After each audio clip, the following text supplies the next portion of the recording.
My boyfriend tried to sell me off to pay his debt, except the mafia don he picked was my brother, and that idiot had no idea just how protective my brother was, or how brutal he could be to anyone who dared hurt his family. Whatever was in the car knocked me out the moment I got in. Time passed. I could feel that much, but my body stayed limp, weak. Eventually, I felt my mind clawing its way back. Not fully, but enough to hear. Miles was on the phone. First call, he was yelling at someone for pushing him to repay a debt. Then the second call, it was a call to his mother, telling her he wouldn't be making it to Christmas dinner. The third call was different. Miles's tone dropped, soft and submissive. Sir, I know it was generous of you to let me leave and try to gather the money I owe the casino, but I still couldn't come up with everything. So, like you said, I brought my girlfriend tonight. Maybe we can try that thing you mentioned, handing her over to your Don. He hesitated. I'm willing to do whatever it takes to clear my debt. A pause. Of course, I'll make sure she behaves. I'll tell her it's an honor to be chosen by you. I know how much grace you've shown me by giving me this chance. See you soon. Panic crawled under my skin. I tried to move, to sit up, but I didn't have the strength to lift even an inch. Soon, the car jolted to a stop and Miles leaned over, cupping my cheek. I forced my eyes shut tight. Eva, you looked so stunning tonight. I knew you wore that dress because I said I was taking you home to meet my family. He lowered his voice.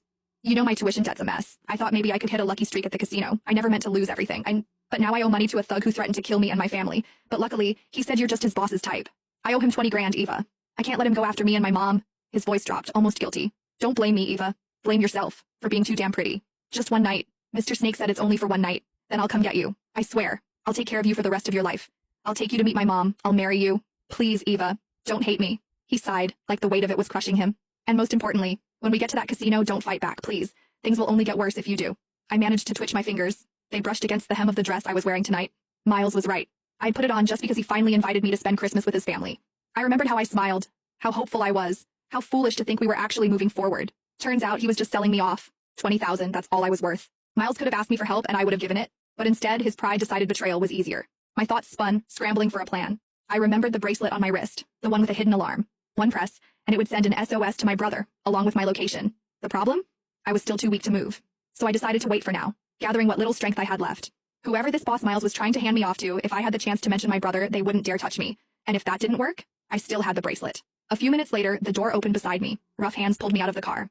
I brought her, just like you asked, Miles said, his voice trembling with fake pride. A rough voice answered, laced with amusement. I gotta admit, even in my line of work, I didn't think you'd actually sell your girlfriend, but... A hand grabbed my chin, tilting my face up. You were right, she's very pretty. Not just pretty, Miles added quickly, eager, pathetic. The prettiest. She was even voted best looking in our class, but too proud. Always had her nose in the air. Took me nearly a year to win her over. And you're willing to hand her over to me? The man sneered. I cared about her, Miles said with a sickening laugh, joining Snake's. Just not as much as I care about myself. Besides, look at that body, and her fingers. She's a pianist. Real flexible too. If you catch my drift, she'll make your Don more than happy. The men around us laughed, crude and revolting. If our Don is pleased, your debt's cleared, the man said coldly. Thank you. Thank you so much, Mr.